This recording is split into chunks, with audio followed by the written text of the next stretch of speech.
4 बातें हैं जिस पर आज हम गौर करेंगे और इन 4 बातों में हम बहुत कुछ सीखेंगे। आमीन। आए हम सबसे पहली बात की ओर बढ़ते हैं और पहला है एक दूसरे पे इल्जाम मत लगाओ। क्या ना करो? बच्चे तूने खराब किए हैं, बच्चे तूने खराब किए हैं, परिवार तूने खराब किया है, कारोबार तेरे कारण खराब हो गया, उस दिन तूने जल्दी कर बुला लिया, सारा कारोबार ठप हो गया मेरा, नहीं तो मौका था। तो हम अगर देखें शादीशुदा जीवन में आपको पति पत्नी को एक दूसरे पर इल्जाम लगाने के कम से कम 1.25 लाख मौके मिलेंगे। कम से कम आपको बहुत मौके मिलेंगे एक दूसरे पर इल्जाम लगाने के लिए। तेरे कारण ये हुआ, तेरे कारण वो हुआ, तेरे कारण बच्चे खराब हो गए, तेरे कारण ये हो गया, तेरे कारण वो हो गया। इससे आपके कुछ हालात सुधरने नहीं वाले।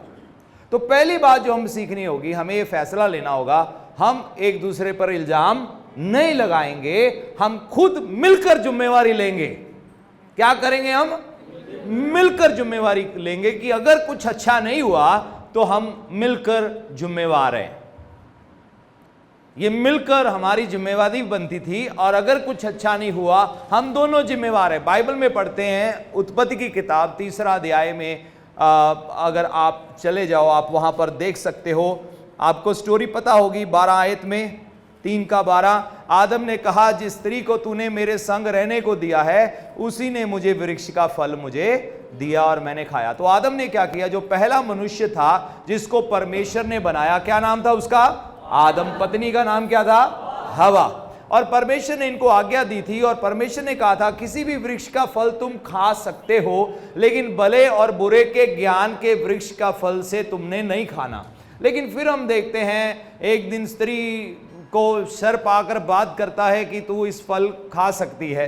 तो स्त्री उसकी बातों में आ गई और उसने फल खाया और पति भी साथ ही खड़ा था, उसने भी खा लिया, चुपचाप रहा। पति क्या रहा? चुपचाप रहा। अब चुपचाप रहना भी बहुत बड़ी प्रॉब्लम है। अब चुपचाप, जब पता है कुछ सही नहीं है तो वो भी बहुत बड़ी प्रॉब्लम है। अब आदम भी क्या किया? वो चुपचाप है। पत्नी ने फल खाया, उसको भी खाने को दिया, उसने भी फल खाया। अब दोनों को मालूम था उन्होंने गुनाह किया है और उन्होंने देखा वो नंगे हैं। यानी कि पहले वो मासूम थे, मासूमियत थी, जैसे बच्चे नंगे होते हैं उनको हमें सिखाना पड़ता है शेम शेम शेम कपड़े पहनो। लेकिन जो शुरू के आदम और हवा थे वो भी इसी तरह थे, मासूम थे बहुत। उनको ये अच्छाई बुराई गुनाह के बारे में कुछ भी मालूम नहीं था, नज़र गंदी नहीं थी, कुछ गंदा नहीं था, सब बढ़िया था। लेकिन क्या हुआ कि उन्होंने एहसास किया हम नंगे हैं और अरे सृष्टि है, जानवर है, पंछी हैं, खुला आसमान है, अरे हम तो नंगे हैं। पहले उनको एहसास ही नहीं था। तो उन्होंने क्या किया? अपने आप को पत्तों से ढांप लिया और परमेश्वर की आवाज़ सुनी और परमेश्वर की आवाज़ सुनकर वृक्ष के पीछे छुप गए। और प्रभु पूछते हैं क्या तुमने फल खा लिया? हाँ प्रभु मैंने खाया। ये जो औरत तुमने मुझे मेरा काम इसलिए नहीं बना क्योंकि ये जिस दिन से मेरे घर में आई मेरा काम ठप हो गया। मैंने लोगों को कहते सुना है, ये जिस दिन से बहू आई है, जिस दिन से मेरी पत्नी आई है, जिस दिन से मेरी बीवी आई है, सब गड़बड़ हो गया। ये प्रभु ये जो बीवी तुमने दी है ना, ये सारी प्रॉब्लम की जड़ है। अगर ये मेरी बीवी ना होती तो सब ठीक ठाक था। बीवी आ गई, प्रॉब्लम खड़ी हो गई। चलो आप लोग समाज में लोग कई तरह की चीज, बीवी आ गई, अब दोस्तों में नहीं जा सकते, मित्रों में नहीं जा सकते, ये नहीं कर सकते, बीवी को समय देना पड़ेगा। हाँ जी, अब वो आपकी सबसे बड़ी पहली प्रेफरेंस है। अब हालात बदलने पड़ेंगे। तो कहने का अर्थ क्या है? वो हमारी प्रेफरेंस है। लेकिन यहां पर हम क्या देखते हैं? आदम हवा क्या कर रहे हैं? आदम क्या कह रहा है? ये जो पत्नी तुमने मुझे, ये सारी प्रॉब्लम की जड़ मेरी बीवी है, ये सारी समस्या बीवी की क्रिएट की है। और फिर जब पत्नी औरत से पूछा ये तुमने क्यों किया? ये सारी प्रॉब्लम की जड़ परमेश्वर मैं नहीं हूं, ये शैतान है, इसने मुझे बहका दिया था। तुम क्यों बहके थे? जब तुम्हें पता था तुम्हें ये काम नहीं करना, फिर भी वो काम क्यों किया? अब इनको एक दूसरे से इल्जाम लगाकर कोई फायदा नहीं मिलेगा। इनको क्या करना चाहिए था? इनको एहसास करना चाहिए था, हाँ प्रभु हम दोनों से गलती हुआ है, हम दोनों से गलती हुआ। हो सकता है एक की गलती ज्यादा हो, एक की गलती कम हो, लेकिन दोनों से गलती हुआ है। अगर हवा बहक रही थी तो आदम उसको रोक देता, वो भी तो वहीं खड़ा था। और अगर हवा बहक गई, जरूरी था उसने आदम को भी देना था। सो कहने का अर्थ क्या है, किसी का हम ज्यादा कसूर निकालेंगे, किसी का कम निकालेंगे, लेकिन दोनों कसूरवार थे। अब एक दूसरे पर इल्जाम लगाकर कुछ नहीं हो सकता। हम पति पत्नी दोनों जिम्मेवार हैं परिवार में जो भी होता है, दोनों को रिस्पॉन्सिबिलिटी उठाना होगा जिम्मेवारी का, क्योंकि जब आप पति पत्नी हो आप एक हो, दो नहीं हो। क्या है वो? एक हो, आप एक यूनिट हो, आप एक बदन हो। अब एक बदन, मेरी एक बाजू ने मान लो गलती कर दी, मेरे साथ कोई खड़ा है, मुझे गुस्सा आया, मैंने दायां मुक्का मारा। अब मेरे से आगे परमेश्वर सवाल करते हैं, तूने ये क्यों किया, है ना? मैं लिखा है वचन में तेरा अंग पाप कराए काट दे। प्रभु जी हाँ हाँ, ये दाया काट दो। बाया कहेगा मेरा कोई गलती नहीं है। लेकिन हम भूल गए कि हम एक ही देह का हिस्सा है, हम एक ही शरीर है, तो हम दोनों बराबर जिम्मेवार हैं। घर में कुछ भी होता है, लेकिन इल्जाम लगाने से कुछ नहीं होगा, सोल्यूशन निकालना होगा, बुद्धि इस्तेमाल करना होगा, गलती से सीखना होगा और कहना होगा आगे से हम ख्याल रखेंगे कि ये बात दोबारा हमारे बीच में ना दोहराई जाए। अब हम एक और घटना देखते हैं, उत्पत्ति की किताब 16 अध्याय पहली आयत से लेकर 5वीं आयत। अब्राहम की पत्नी सारा के कोई संतान नहीं थी। अब सारा की उम्र करीब 65 साल हो गई और अब्राहम करीब 75 साल का था। इनके कोई बच्चा नहीं था। तो हम देखते हैं पुराने समयों में लोग क्या करते थे कि जब कोई बच्चा नहीं होता था तो वो अपनी जो औरतें होती थी दासी को पति के पास लाती थी और कहती थी तू इसके साथ सो जा और जो बच्चा इससे पैदा होगा वो हमारा बच्चा होगा। तो पुराने समय में लोग ऐसे करते थे, लेकिन प्रभु ने आकर कहा ना ना ना, ये काम नहीं करना तुमने। एक पति और एक पत्नी, फुल स्टॉप, नहीं तो उसके बाहर कुछ भी करो वो व्यभिचार है। पुराने नियम में लोगों को मालूम नहीं था, इसका प्रकाशन नहीं था, इसका ज्ञान नहीं था। तो हम देखते हैं अब्राहम की पत्नी सारा के कोई संतान नहीं थी। उसने हाजिरा नाम की एक मिस्री दासी थी। सारा ने अब्राहम से कहा देख यहोवा ने मेरी कोख बंद कर रखी है, इसलिए मैं तुझसे विनती करती हूं तू मेरी दासी के पास जा। संभव है कि मेरा घर उसके द्वारा बस जाए। सारे की ये बात अब्राहम ने मान ली। हाँ, अच्छी बात ना मानना, कोई भी काम की बात ना मानना, ये बात अब्राहम ने मान लिया। देख सकते हो अब्राहम की, उसने मान ली कि एक बार मैंने, दो बार मैंने। तो क्या तू श्योर है? नहीं नहीं, मुझे नहीं लगता, प्रभु ने वादा किया था मैं दूंगा और तब तू ही मेरी बीवी थी और आज भी तू ही मेरी बीवी है। फट से उसने बात मान ली। तो अब्राहम ने सारा की बात मान ली और इसलिए वे अब्राहम को कनान देश में रहते 10 वर्ष बीत चुके थे और हाजिरा को लेकर अपनी पति अब्राहम को दिया और वह उसकी पत्नी हो। उसके आगे वह हाजिरा के पास गया और वह गर्भवती हुई। जब उसने जाना कि वह गर्भवती है तब वह अपनी स्वामिनी को तुच्छ दृष्टि से देखने लगी। तो अब वो हो गई गर्भवती, प्रेग्नेंट हो गई जो दासी थी, अब वो तुच्छ दृष्टि से देख रही है। हाँ, बढ़िया ही सारा, फल तो मैं लाई हूं। तो अब्राहम के लिए क्या ब्लेसिंग है, फल तो मैं लाई हूं। अब जब ऐसे हुआ फिर क्या हुआ? 5वीं आयत, तब सब मिलके पढ़ सकते 1 2 3। तब सारे ने अब्राहम से कहा जो मुझ पर क्या हुआ है, उपद्रव, बुरा, मेरी जो बेइज्जती हुई है, जो कुछ भी हुआ है तेरे सिर पर हो। मैंने तो अपनी दासी को तेरे पत्नी कर दिया, पर जब उसने जाना वह गर्भवती है तब वह मुझे तुच्छ समझने लगी। इसलिए यहोवा मेरे और अब्राहम तेरे बीच में इंसाफ करेगा, देखना।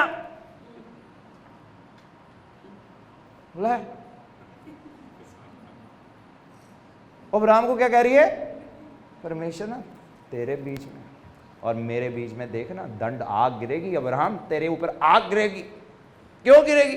ये जो देख मुझे कैसे देख रही है, तू ही लाई थी,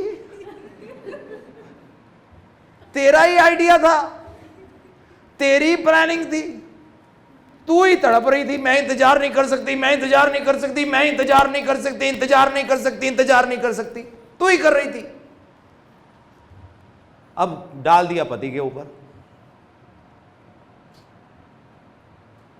जैसे ही मनुष्य गिराना गुनाह में, उस दिन से इल्जामात शुरू हो गए।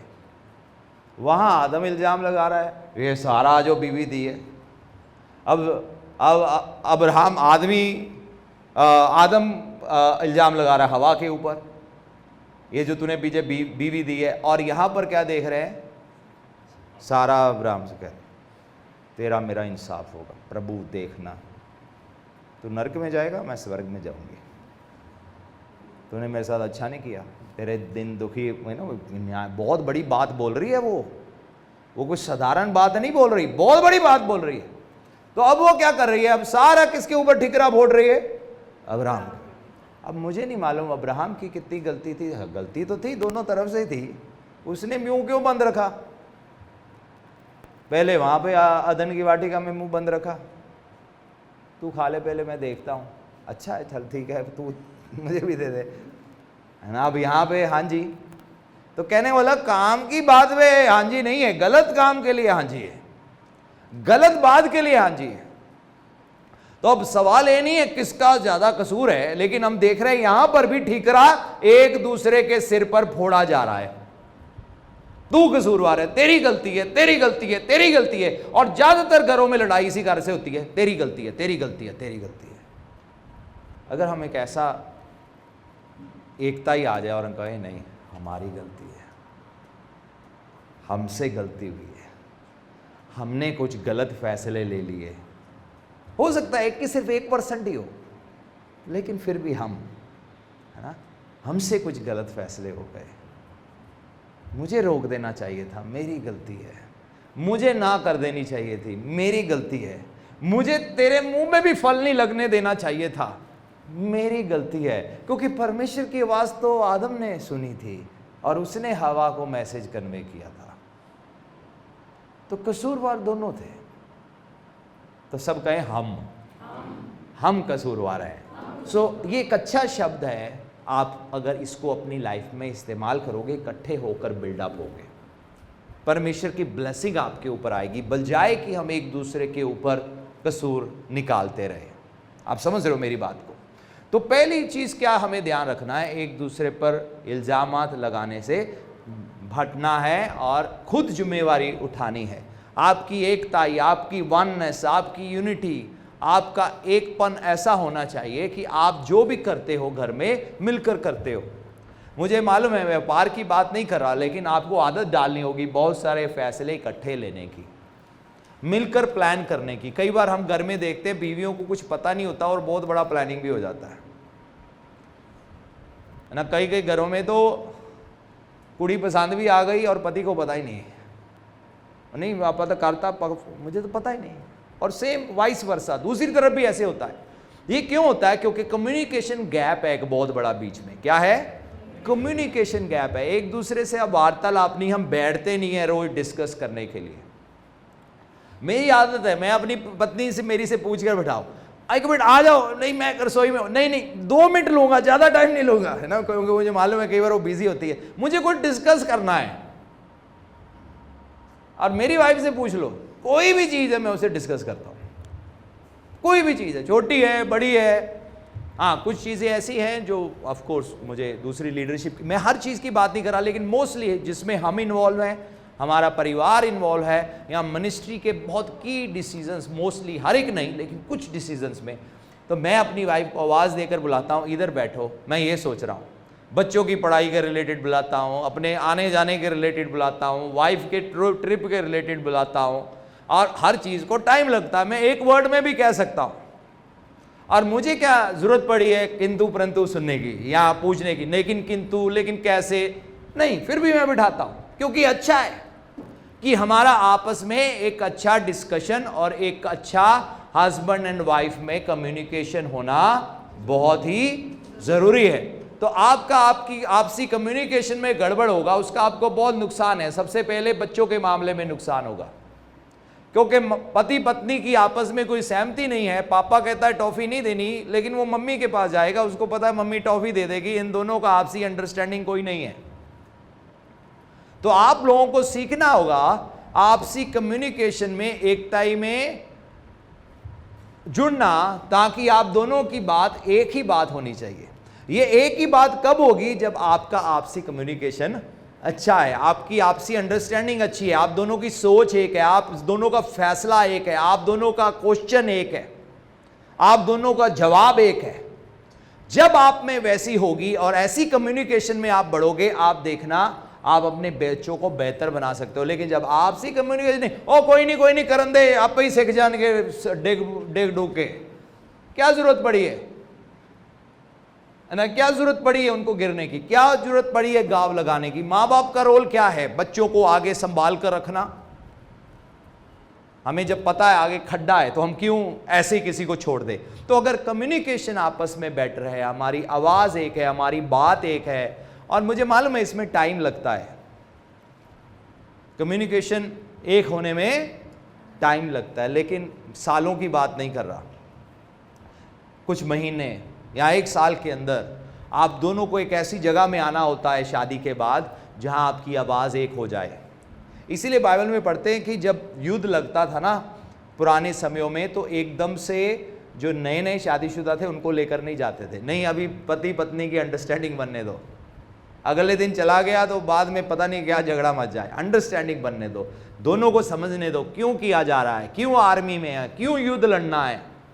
तो वो एक समय दिया जाता था बीच में। तो बहुत इंपॉर्टेंट है, बजाय कि हम एक दूसरे पर इल्जाम लगाएं, हमारी आपसी कम्युनिकेशन होनी चाहिए, और हमेशा बिचवैया हमारा परमेश्वर का वचन होना चाहिए। आमीन। परमेश्वर ने हमें परिवार का एक सिस्टम बनाने के लिए घर में एक सिस्टम बनाया है। पति पत्नी का सिर है, और पत्नी क्या है? बदन है, देह है, दिल कह सकते हो, है ना, दिल भी कह सकते हो। अब दिमाग कहाँ होता है? सिर में होता है। तो अगर कोई पति को लगता है मेरी पत्नी ने तो समझ ही नहीं कोई भी, अरे वो दिल है, दिल के दिमाग तुम डेड हो, हार्ट बीट स्ट्रोक हो जाता है लोगों को, टक टक टक, दिमाग कितना भी तेज हो, कहानी खत्म हो गई, ब्लड फ्लो नहीं जाएगा। तो दोनों का एक बहुत अहम रोल है, पति और पत्नी का एक दूसरे की जिंदगी में। लेकिन जो दिमाग है वो वहां है। तो इसका मतलब ये नहीं है कि वाइफ के पास दिमाग नहीं है, समझ रहे हो मेरी बात को। लेकिन उसको फिर भी सर कहा गया, यानी कि अब पति की जिम्मेवारी बनती है वो पत्नी की भी सुने और राइट डिसीजन ले। अब दोनों आदम और अब्राहम के मामले में अब्राहम की जिम्मेवारी बनती थी, एक सर होने के नाते वो पहले ही संभल जाता। हम गलत फैसले तो ले लेंगे, बाद में रोना पड़ेगा। हाँ, सारा ने गलत फैसला तो ले लिया, बस ठीक है, खुशखबरी आ जाएगी, बच्चा ही चाहिए मुझे, कोई बात नहीं, हाजिरा बन जा मेरे पति अब्राहम की बीवी। और बाद में वो पछता रही है, ये मैंने क्या किया। अगर आज हम गलत फैसला लेते हैं और हम कहेंगे कोई बात नहीं चलने दो इसको, मैं आपको गारंटी देता हूं आपको कल को रोना पड़ेगा उस चीज के लिए। आपको कल को वो चीज खाएगी, आपको वो कल चीज चुभेगी। अगर आज ही हम सही करेंगे तो कल की चीज के लिए रोना नहीं पड़ेगा। आमीन। तो आज सही फैसला लो, आज जो सही है वो करो, कल के रोने से आप बच जाओगे। तब दोनों मामलों में हम देखते हैं, अगर पति सिर है तो उसकी जिम्मेवारी बनती थी वहां हवा को रोकने की। नहीं तू ये काम मत करना, परमेश्वर ने कहा था, भूल गई तू। लेकिन आदम अपनी चीजों में मस्त है, कोई बात नहीं, चलता है, वो अपनी दुनिया में मस्त है, जहां पर उसे रिस्पॉन्सिबिलिटी उठानी चाहिए थी। आज भी ऐसे ही है। कई बार हम देखते हैं ज्यादातर कलीसियाओं में औरतें ज्यादा होती है, आदमी कम आते हैं चर्च में। औरतें प्रेयर में ज्यादा है, आदमी कम है। ये उल्टा पुल्टा हुआ, किसने किया? शैतान ने किया, जबकि आदमी को आगे होना चाहिए था। जब परमेश्वर ने बात करनी थी ना परिवार के लिए, तो किससे बात की? औरत से कि आदमी से? आदमी से बात किया। आदमी की जिम्मेवारी थी परमेश्वर से चुनना, और आदमी की जिम्मेवारी बनती थी अपने घर में बताना और सिखाना, यह सिस्टम है हमारे घर का, और वो सिस्टम परमेश्वर के वचन का सिस्टम है। और कोई भी चीज जो सिस्टम के बाहर की जाएगी उसको हम अपने घर में जगह नहीं देंगे। अगर आप शुरू से ये चीज में मजबूत हो जाओ तो आपके घर और परिवार और बच्चों को भी पता होगा कि ये हमारे घर का सिस्टम है। हर घर का एक सिस्टम होता है। मैं बहुत देशों में गया हूँ, बहुत घरों में, स्टेट्स में, कई जगह गया हूँ और मैंने देखा है परिवारों में जाकर, कई परिवारों का सिस्टम होता है, कईयों का कोई सिस्टम नहीं होता। कईयों का सिस्टम होता है, बड़ा ऑकवर्ड सिस्टम होता है, कईयों का संसारिक सिस्टम होता है, कईयों का पुरखों वाला सिस्टम होता है, लेकिन कई परिवारों का परमेश्वर के वचन वाला सिस्टम होता है कि ये हमारा सिस्टम है और हम इस सिस्टम के मुताबिक चलते हैं। ये सिस्टम बनाने का जिम्मेवारी आदमी का होता है, पत्नी ये सिस्टम नहीं बना सकती, क्योंकि आपको परमेश्वर ने सिर करके आदमी को ठहराया है। अगर वो घर का सिस्टम नहीं ना बनाएगा तो गड़बड़ हो जाएगी। पवित्र शास्त्र बाइबल में पढ़ते हैं, परमेश्वर ने जब आदम को देखा अकेला है, परमेश्वर ने कहा आदम का अकेला रहना अच्छा नहीं है, मैं इसके लिए एक सहायक बनाऊंगा। क्या बनाऊंगा? अब सिस्टम बनाएगा आदम और सिस्टम बनाने में मदद करेगी हवा। आदमी सिस्टम बनाएगा घर का और घर का सिस्टम चलाने में पत्नी पति की मदद करेगी। अगर पुरुष ही सिस्टम नहीं बनाएगा, वो औरत कोशिश करेगी मैं किसी तरीके से सिस्टम बना लूं, लेकिन क्योंकि वो परमेश्वर के सिस्टम में नहीं है, पूरा नतीजा देखने को नहीं मिलेगा, अधूरा रह जाएगा। अमेरिका में पिछले कुछ साल पहले स्टडी किया गया दोनों तरफ से, वो बच्चे जिनकी माएँ नहीं थी और फिर वो बच्चों को स्टडी किया गया जिनके बाप नहीं थे। और उन्होंने देखा जिन बच्चों के बाप नहीं थे, बेशक अच्छी माएँ थी, तो भी वो जिंदगी में बहुत टूटे, बहुत धक्के खाए, बहुत मुश्किलों से होकर गुजरे। चाहे उनकी माँ ने खून पसीने की कमाई से जाकर नौकरी किया, उनके मुंह में रोटी डाली, सब कुछ किया, लेकिन फिर भी वो बच्चे बहुत ज्यादा स्ट्रगल किए उन बच्चों के मुकाबले जिनकी माएँ नहीं थी लेकिन बाप था। तो मैं नहीं कह रहा, मैं दोनों में से किसी के रोल को कम नहीं कर रहा, लेकिन मैं बता रहा हूं जिनका बाप था, हो सकता है बच्चों को खाने को अच्छा स्वादिष्ट भोजन ना मिल पाया हो, लेकिन एक सिस्टम था, कहीं ना कहीं एक वो ऑनर, एक रिस्पेक्ट, एक रेवरेंस, एक आदमी को पता था ये एक घर का सिस्टम, कहीं ना कहीं एक आदमी का एक घर में बहुत इंपॉर्टेंट रोल है। तो शैतान क्योंकि परिवारों को तबाह करना चाहता है, बच्चों को तबाह करना चाहता है, तो वो कहता है कि औरत को छोड़ो, मैं आदमी को पकड़ता हूं, इसको जाने दो चर्च में, इसको करने दो प्रेयर, हाँ होगा कुछ ना कुछ काम होगा, लेकिन जब तक आदमी मेरी मुट्ठी में है। ये औरत आधा दिन, जो पूरा दिन बच्चों के लिए रोने में बिताना था, अब आधा दिन आदमी के लिए रोएगी और आधा दिन बच्चों के लिए रोएगी। मैं इसको डिवोट कर दूंगा ताकि ये फलवंत ना हो पाए, जो करना है वो ना कर पाए। तो वो सिस्टम बिगाड़ने के लिए जो सबसे पहला शैतान का टारगेट है वो आदमी है, औरत नहीं। औरत को इस्तेमाल किया लेकिन टारगेट कौन था? आदम। हवा को इस्तेमाल किया लेकिन टारगेट कौन था? आदम। सारा को इस्तेमाल किया लेकिन टारगेट कौन था? अब्राहम, कौमों का पिता, वो टारगेट था। अगर इसके परिवार में मैं थोड़ी लड़ाई झगड़ा डाल दूं, अगर ये पति पत्नी में मैं आपस में लड़ाई डाल दूं और ये एक दूसरे पर इल्जाम लगाने शुरू हो जाएं और फिर सारा कह देगी मैं जा रही हूं वापस पेके अपने, तुझे छोड़ के टैची उठा के, तो वो जो फल आना था वो बीच में ही रह जाएगा। इसीलिए वो पेके के छेती छेती टैची चुका देता है कई बार।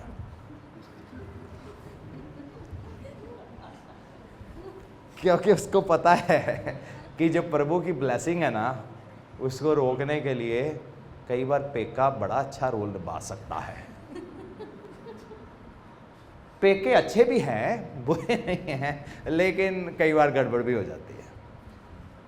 अगर वो बैलेंस नहीं है, अगर उनको पता नहीं है कैसे समझदारी में समझाना है, वो खुद अपने जज्बातों से समझाई जा रहे हैं, तो गड़बड़ हो जाती है परिवारों में बहुत ज़्यादा। मैं नहीं कह रहा वो काउंसिल बुरी है, लेकिन अगर वो सही सलाह दे रहे हैं, तो अगर सही सिखा रहे हैं, तो बाइबल में भी लिखा है जो बुजुर्ग औरतें हैं वो जवान औरतों को सिखाए, क्या सिखाए? कि अपने पतियों से प्यार करें। है ना। अच्छा इदां दा है, हाँ इदां ही होंदे आदमी धीए, मैं तो तेनों पहले किया सी, है ना। फिर कई स्टोरी आ जाती है, तो वो गड़बड़ हो जाएगी। तो आपके लिए बेस्ट अगर कोई है वो है परमेश्वर का वचन, वो आपको बताएगा क्या करना है, कैसे जीना है। तो अब्राहम ने होने दिया जो हो रहा है, आदम ने होने दिया। टारगेट क्या था? टारगेट था अब्राहम, वादा था अब्राहम के साथ, वादा था आदम के साथ, लेकिन पूरा होना था औरत के साथ मिलके। अब आदमी कहे ये जो कुछ भी बनाया मैंने ही बनाया, तूने क्या किया है? नहीं नहीं, तू बहुत बड़े धोखे में है, अगर रोटी बंद हो जाती तो भूखा मर जाता। सो एनीवे, है ना। सो दोनों का मिलकर है, क्या है ब्लेसिंग, कैसे है? दोनों की मिलकर है। तो हमें इस बात को समझना होगा। तो आज हम एक फैसला ले, हम एक दूसरे पर इल्जाम नहीं लगाएंगे, हम मिलकर घर बनाएंगे और मिलकर जिम्मेवारी उठाएंगे। और अगर पत्नी में कमियां रह गई, पति सोचे क्या मेरे में कमी थी, मैं नहीं सिखा पाया। किसकी जिम्मेवारी है परिवार में कैसे जीना है? औरत सिखाएगी पति को परिवार में कैसे जीना है, या पति सिखाने का? ये पति की जिम्मेवारी, पति के पास टाइम ही नहीं है, उसके पास समय ही नहीं है। बैठो, अच्छा ऐसा है, ये सही रहेगा, ऐसा सिस्टम बनाते हैं, ऐसे अच्छा लगता है। ओ नहीं उन्होंने मेरी गाल एक बार समझ नहीं आती। अरे वो दिल है कि मानता नहीं। दिल को मानने में समय लगता है। क्या करता होता है? दिल को मानने में समय लगता है। हवा कहती है मैं बहक गई, तो दिल बहक जाता है ना, कहते हैं। तो दिल को समय लगेगा, तो फिर क्या करें? दिल को बार बार नॉक करना पड़ता है। प्रभु यीशु मसीह भी कहे तेरे दिल के द्वार पर खटखटा रहा हूं, क्योंकि प्रभु को पता है मुझे इसके दिल में जाना है, दिमाग में नहीं जाना। तो उसको समय लगेगा, तो आपको टाइम देना पड़ेगा, और फिर एक दिन क्या होगा? दिल मान जाएगा। और फिर जब दिल मान गया, फिर वो वापस जल्दी नहीं बदलेगा, वो आपके लिए वफादारी से धड़केगा, ताकि दिमाग में ब्लड सप्लाई होता रहे और दिमाग भी सही काम कर पाएगा। अगर आप दिल का इलाज नहीं करोगे तो दिमाग में ब्लड सप्लाई रुक जाएगी, तो फिर क्या होगा? दिमाग सही काम नहीं करेगा। मैं फैसले गलत ले तेरे करके रहे, क्योंकि ब्लड सप्लाई सही नहीं थी। ब्लड सप्लाई सही नहीं थी तो सही कर लेते, थोड़ा टाइम निकालते, थोड़ा बैठते, अंडरस्टैंडिंग बढ़ाते, प्रार्थना करते, वचन पढ़ते, वचन को जिंदगी में अपनाते, और फिर देखते कैसा सही होगा। तो अगर दिल और दिमाग दोनों सही काम कर रहे हैं, आपसे पावरफुल जोड़ा कोई है ही नहीं। फिर देखना आप कितने सक्सेसफुल हो जाओगे अपनी जिंदगी में। दिल और दिमाग दोनों केंद्रित नहीं है, सेटिंग नहीं है दोनों की। दिमाग कहेगा ना मेरे पास सोचने का टाइम नहीं है, मैं इस समय अपने आप को बंद कर लिया है।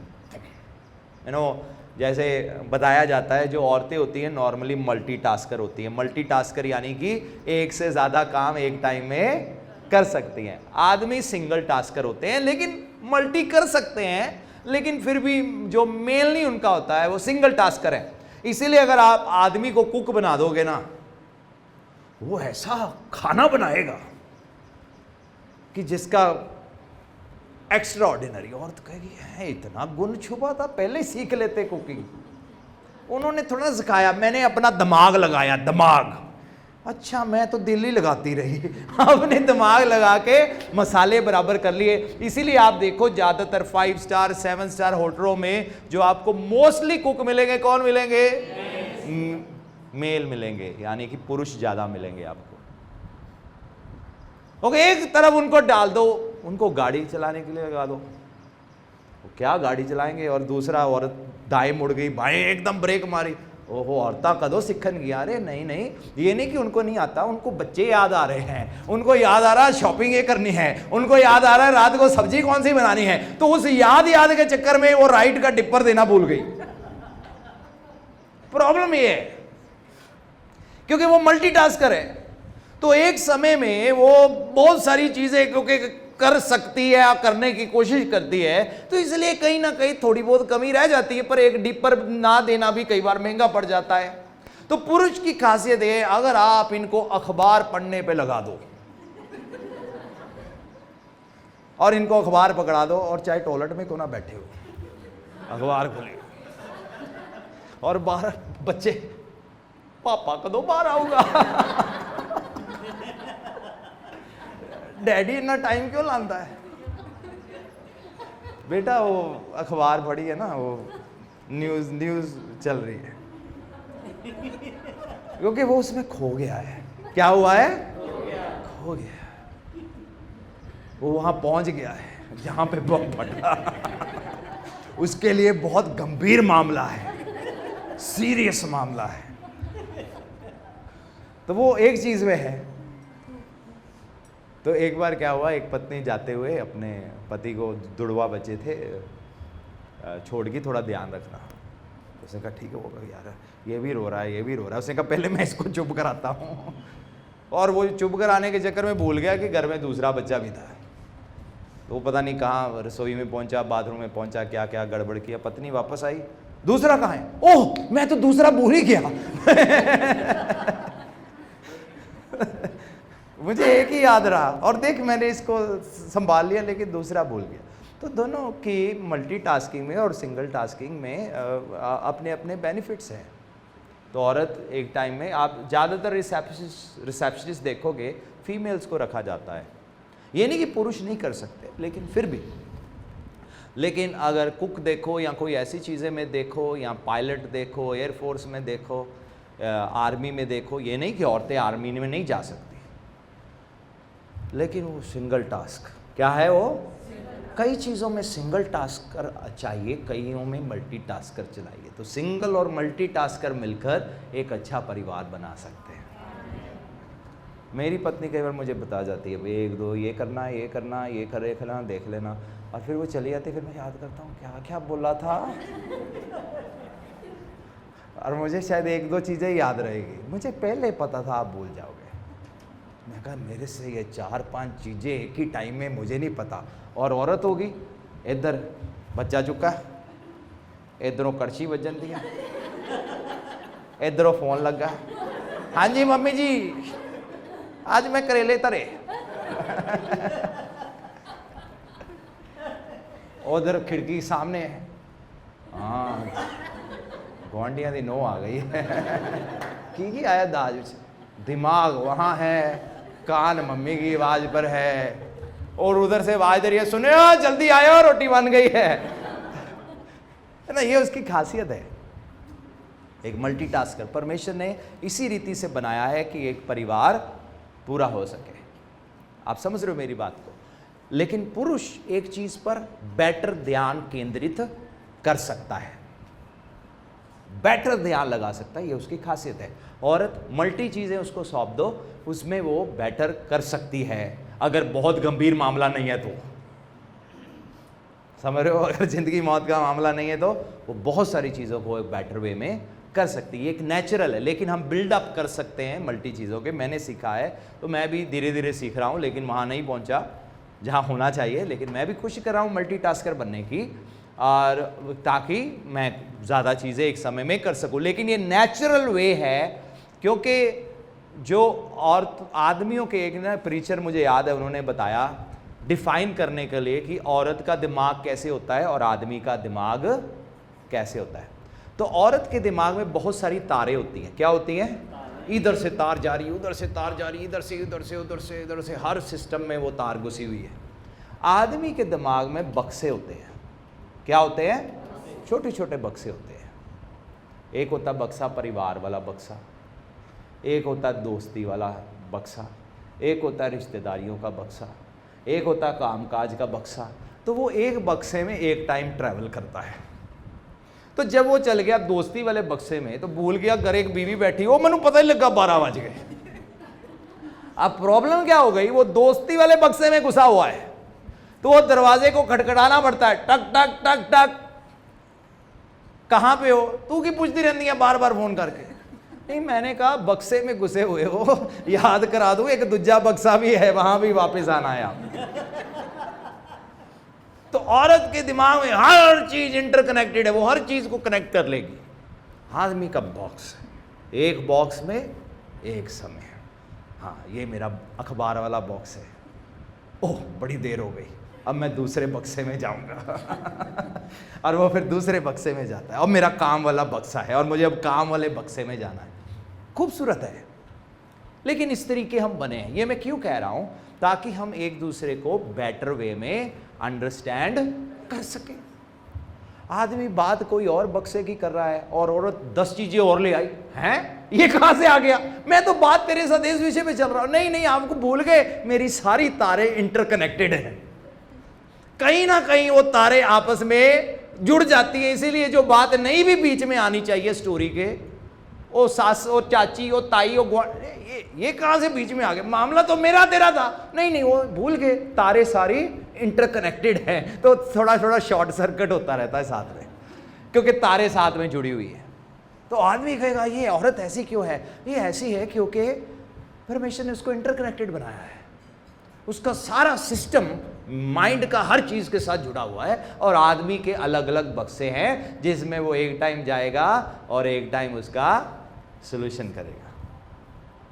आदमी के रोमांस का एक टाइम होता है ना, एक बॉक्स है उसका, है ना, प्यार का एक बॉक्स है, और वो जब उस बॉक्स में हो कि आज बड़े तुम रोमांटिक बने हुए हो, सुबह तो बड़ा गुस्सा आया था, नहीं नहीं वो गुस्से वाले बॉक्स में था ना वो। तो अब मैंने अपना बॉक्स जो है वो चेंज कर लिया। ये एक फैमिली सिस्टम है, परमेश्वर ने पति और पत्नी को इस रीति से बनाया है। तो मैं ये बात क्यों बोल रहा हूं, एक दूसरे को अंडरस्टैंड करने के लिए। आमीन। तो इसीलिए पति जब गुस्से वाले बॉक्स में है और अगले दिन वो भूल गया, क्या हुआ, तुसी भूल गए की भूल गए, कल उन्होंने की क्या सी तुहानू, हाँ क्या सी, फिर कल तो बड़ा गुस्सा आया सी, मैं तो नहीं भूलती सारी जिंदगी। अच्छा तो फिर की करा, जाओ वापस वो वाले बक्से के अंदर जाओ, ठीक है। तो आपको आदमी को वापस वो गुस्सा दिलाना है या वो याद करानी है लड़ाई झगड़ा जो परिवार में एक दिन पहले हुआ था, तो आपको उसको वापस उस बक्से में डालना होगा। वो कहेगा हाँ हाँ मैंने चेता आया, कितना भूल गए, क्योंकि उसका एक बॉक्स है। तो ये आदमी के माइंड का और औरत के माइंड का एक, समझ रहे हो मेरी बात को, हाँ चुंडी काट दो एक दूसरे को, कहो सुन रहे हो, थोड़ा कहो ना मोटा मार के, हाँ सुन रहे हो। हाँ, ये मैं क्यों बता रहा हूं आपको, मैं आपको बता रहा हूं अंडरस्टैंड करने के लिए, ताकि पत्नी को पता हो मेरा पति इस बॉक्स में है लेकिन ज्यादा देर नहीं रहेगा, ये आएगा बाहर। तो जब तक इस बॉक्स में है इसको थोड़ा मैं ऐसे ही छोड़ देती हूँ, थोड़ी देर छोड़ देती हूँ। ज्यादा देर एक बॉक्स में आदमी नहीं रहता, उसका एक टाइम पीरियड होता है, फिर वो उस बक्से से बाहर निकल आएगा, फिर अच्छी बात होगी। कई बार बच्चे कहते हैं ना, जब हम छोटे थे, डैडी का मूड चंगा के माड़ा है, क्योंकि डैडी माड़े मूड में था, माड़े वाला बक्सा। माँ के पास जब मर्जी अप्रोच कर लो, सब इंटरमिंगल है सब कुछ। माँ का मूड अच्छा है, माँ गुस्से में, मम्मी उधर माँ को गुस्सा चढ़ा है, कितना गुआंढी कितना समझेगा साढ़े, मम्मी मम्मी 10 रुपए दही, अच्छा तो मेरा पोता है, और गुआंढ वो सिस्टम इंटर। लेकिन आदमी अगर वो बॉक्स में है, सावधान। खटखटाना भी सोचकर, समय दो, वो बाहर आएगा। क्या करना है, समय दो, वो बाहर आएगा। नहीं नहीं होने परेशानी दसो, होने की दसा, मैं हट जा पूछे। नहीं नहीं होने होने दसो की है, रुक जाओ, वो तुम्हारे वाले बक्से में भी आएगा, अभी वो तुम्हारे वाले बक्से में नहीं है। जब तुम्हारे वाले बॉक्स में आ गया फिर पूछना। फिर वो सब बताएगा। आप समझ रहे हो मेरी बात को? तो जब वो उस बक्से में है, उसको थोड़ी देर के लिए ऐसे ही छोड़ दो। उस बक्से में एसी लगा हुआ है, वो चलेगा, वो ऑन करेगा, वो सेट हो जाएगा, थोड़ी देर सोचेगा, दिमाग लड़ाएगा, फिर कहेगा चलो आगे बढ़िए। आप समझ रहे हो? तो अगर आप इस सिस्टम को समझ आओगे, आप एक दूसरे को बेहतर समझ सकते हो। मेरी औरत क्या ये भी, अरे नहीं, अच्छा हाँ याद आया, तारें सब कहीं ना कहीं मेल खाती हैं कहीं ना कहीं, इसीलिए बात कुछ हो रही है, बीच में 2-4 आंडे गुआंडे भी बीच में आ जाते हैं, है ना? क्योंकि परमेश्वर ने उसको इस तरीके बनाया है। तो अब सिर्फ सीखना क्या है? बैलेंस करना सीखना है। बैलेंस करना क्या सिखाता है? परमेश्वर का वचन। तो ये नहीं है कि प्रभु नहीं चाहते कि आदमी बॉक्स में रहे, क्योंकि बॉक्स एक अच्छी जगह भी है आदमी के लिए, लेकिन प्रभु चाहते हैं हम बैलेंस करना सीखें। क्या करना सीखे? बैलेंस करना सीखे। हम बैलेंस करना सीखे। हम कहें और चल तू भी बॉक्स दे अंदर आ,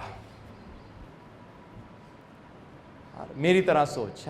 पूरी तरह पॉसिबल नहीं है, लेकिन कोशिश कर सकते हैं। आप अपने हर बॉक्स का हिस्सा उसको बना सकते हो, लेकिन हर बॉक्स उसको सूटेबल नहीं है। तो जो बॉक्स नहीं है वहां उसको छोड़ दो।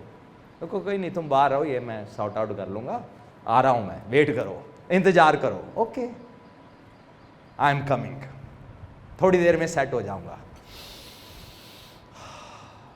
हाँ बता, आप समझ रहे हो मेरी बात को? तो ये सिर्फ आपसी अंडरस्टैंडिंग को समझाने के लिए, लेकिन हम इन चीज़ों को ओवरकम कर सकते हैं। मैं नहीं कहता कि आपको ये बॉक्स सिस्टम में जीना है। परमेश्वर का वचन हमें सिखाएगा कि शॉर्ट सर्किट आपस में ना हो, चाहे हम जैसे भी वायर्ड हैं और जैसे भी बॉक्स में हैं, हम सीख लें कि हमें कैसे चलना है, कैसे एकदम से बॉक्स खोलना है। अखबार पढ़ रहे, टॉयलेट में 2 घंटे हुए बैठे हुए, टक टक, ओह हाँ मुझे बाहर जाना है, ओ आया रुक जाओ, काली पई सारे नो, है ना? सो ऐसा नहीं। तो हम रिस्पॉन्सिबल बन जाते हैं, हम जिम्मेवार बन जाते हैं। आमीन। तो हम एक बेहतर पति पत्नी बन सकते हैं, अच्छी अंडरस्टैंडिंग बनेगी। अब मुझे मालूम नहीं, जब हवा फल खा रही थी, आदम कौन से बॉक्स में खोया हुआ था? वो फल देख रही होगी, आदम हवा को देख रहा था, बड़ी सोनी है वोटी मेरी,